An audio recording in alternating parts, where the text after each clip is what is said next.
Togo Info, le Togo à votre portée. Non, en réalité, il ne s'agit pas d'une dénonciation, il s'agit d'un appel. J'ai fait le constat que depuis la présidentielle du 22 février, certains acteurs, notamment de l'opposition qui s'est montrée constante depuis les années 90 à combattre le régime, ils observent la situation sans rien faire. Et je les appelle parce que à l'époque, ils ont choisi cette attitude parce qu'ils ont voulu éviter que les gens ne disent non, si vous faites autre chose que réclamer la victoire du candidat de la dynamique, que vous sabotez.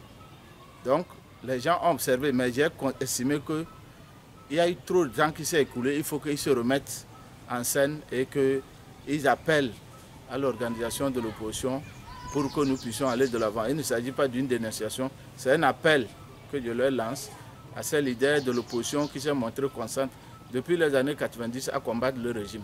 Voilà, il s'agit de ça. Vous appelez à la réorganisation de l'opposition pour mener à bien l'alternance. Est-ce que cela sera possible? Non, en réalité, si nous tous qui sommes dans l'opposition, notre objectif, c'est de conduire le pays à l'alternance et au changement pour le bénéfice de toutes les populations. Nous sommes obligés de nous parler et de nous entendre. Puisque c'est vrai, il y a eu des déchirements, il y a eu des déceptions. Mais aussi longtemps que l'objectif n'est pas atteint, nos états d'âme doivent passer au second plan. Et je crois, c'est difficile. Tu as raison de poser la question de savoir est-ce que ça va être facile, ça va se faire? Non, je crois que c'est difficile. Les gens ont été déçus des espérances, des coalitions. La dernière, c'est la C14. Mais je suis sûr que l'appel de la patrie, l'appel pour l'alternance doit être au-dessus de tous et nous allons nous retrouver. Quand vous voyez en Côte d'Ivoire, si je fais un parallèle avec la Côte d'Ivoire, mais nos déceptions les uns envers les autres n'atteignent pas ce que les Ivoiriens ont connu.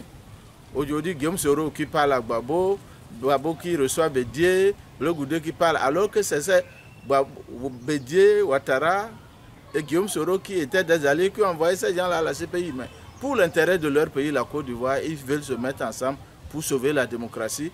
Le Togo, ici, l'opposition, malgré cette déception, doit se mettre ensemble pour sauver la démocratie. Et je crois que les leaders là, qui sont à la tête de nos différents partis, je ne continue pas à insister sur le fait de ceux qui sont montrés constants à combattre le régime, c'est des gens suffisamment grands et ils doivent comprendre qu'on doit laisser nos querelles à côté.